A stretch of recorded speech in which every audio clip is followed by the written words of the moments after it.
বিখ্যাত Bollywood fashion designer মনীষ মালহোত্রা তার নিজের বাড়িতে দিওয়ালি পার্টি রাখেন। এই পার্টিতে আম্বানি ফ্যামিলি থেকে শুরু করে বলিউডের অনেক তারকাই উপস্থিত ছিলেন।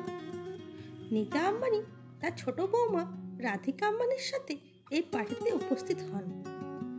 রাধিকা অফ হোয়াইট কালারের শাড়ি পরেন। শাড়ির সাথে রাধিকা ম্যাচিং জুয়েলারি ও ম্যাচিং হ্যান্ডব্যাগও ক্যারি করেন। খোলা চুলে রাধিকাকে খুবই সুন্দর দেখাচ্ছিল। অন্যদিকে নীতা আম্বানি সিলভার কালারের শাড়ি ক্যারি করেন। নীতা ইয়াররিংয়ের সঙ্গে ম্যাচিং হ্যান্ডব্যাগও ক্যারি করেন। নীতা ও রাধিকা দুজনেই ক্যামেরার সামনে সুন্দরভাবে পোজ দেন। যদিও আম্বানি ফ্যামিলির অন্যান্য সদস্যদেরকে এই পার্টিতে দেখা যায়নি। এছাড়াও অনেক বলিউড তারকাও এই পার্টিতে উপস্থিত ছিলেন। Thanks for watching.